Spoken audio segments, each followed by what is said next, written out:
kwa kuongoza zoezi hilo na kwa kusema uongo hadharani, mamlaka yake ya uteuzi na nidhamu imchukulie hatua ya kumwondoa kwenye nafasi yake ya ukamanda wa polisi wa kanda maalum Dar es Salaam. Pili, kwa kuwa jeshi la polisi kanda maalum Dar es Salaam limekwisha sema uongo hadharani, uongo mara kadhaa, uongo kwa taarifa yao ya tarehe 24 mwezi Aprili na uongo kwa taarifa iliyotolewa na Jumanne Muliro juzi na jana, tunamtaka mkuu wa jeshi la polisi Tanzania IGP, kama haya matendo hayana baraka zake,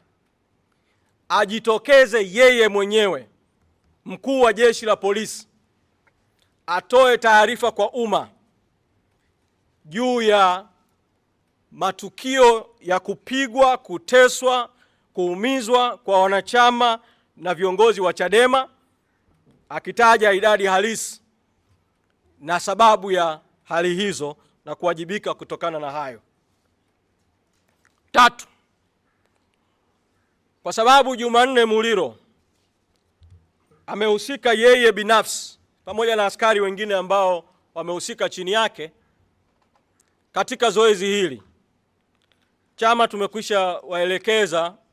mawakili wa chama wachukue hatua za kisheria juu ya Jumanne Muliro yeye binafsi kama kiongozi ambaye aliongoza zoezi hili na ameendelea kutoa taarifa za uongo. 4, chama vile vile tumekwisha elekeza na kuwaomba mawakili wa chama kuweza kufungua mashauri katika vyombo mbalimbali vya kimataifa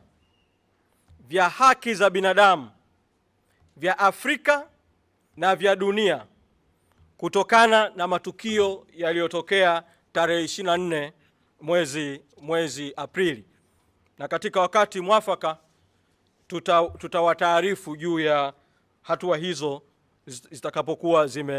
zimefikia. 5, natoa mwito vile vile kwa Rais Samia Suluhu Hassan akiwa ni amiri jeshi mkuu wa vyombo vya ulinzi na usalama kuchukua hatua vile vile kwa upande wake. Tunafahamu huko nyuma yamewahi kujitokeza matukio yaliyohusisha polisi kusema uongo baada ya kuvunja sheria, na marais au rais waliokuwepo wakati huo walichukua hatua. Mtakumbuka kulikuwa na tukio la kuuawa kwa wafanyabiashara wa madini ambao polisi ilisema taarifa ya uongo kabisa kwamba walikuwa ni majambazi. Iliundwa tume ya Jaji Kipenka, ukweli ukajulikana na hatua zikachukuliwa kwa baadhi ya wahusika. Mtakumbuka vile vile katika tukio la kuuawa kwa mwanahabari mwenzenu Daudi Mwangosi, baada ya tukio lile polisi wakiongozwa na kamanda wa polisi alikuwa anaitwa Michael Kamhanda walitoa taarifa za uongo. Hatimaye vikaundwa vyombo mbalimbali na hatua mbalimbali zikachukuliwa, pamoja na kuwa hazikujitosheleza, lakini hatua zilichukuliwa. Tunamtaka vile vile Rais Samia na tunatoa mwito kwake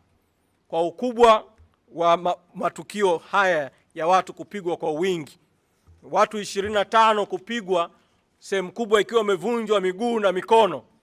Sio tukio dogo kwa amiri jeshi mkuu kuliacha likapita, huku jeshi la polisi likiwa linatoa taarifa za uongo baada ya kuvunja katiba, kuvunja sheria, kuvunja hata kanuni za jeshi la polisi kwa maana ya Police General Order. Natoa mwito vile vile kwa chombo chetu cha ndani, kwa sababu Tanzania tunacho chombo, kiondoa vyombo vya haki vya nje ya nchi. Tanzania tunacho chombo kilichoundwa kwa mujibu wa katiba, Tume ya Haki za Binadamu na Utawala Bora. Tunatoa mwito wa wazi kwa tume ipitie matukio yote ya tarehe 24,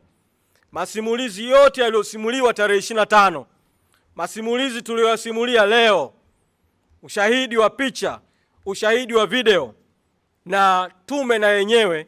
ya haki za binadamu na utawala bora ichukue hatua kwa upande wake. Na nasema haya kwa sababu katika tukio la kuuawa kwa mwanahabari Daudi Mwangosi, kuundwa kwa vyombo vingine havikuzuia tume nayo kuchukua hatua kwa upande wake, kwa sababu katiba ya Jamhuri ya Muungano wa Tanzania inaitamka tume ile kama ni chombo kinachotakiwa kufanya kazi kwa uhuru.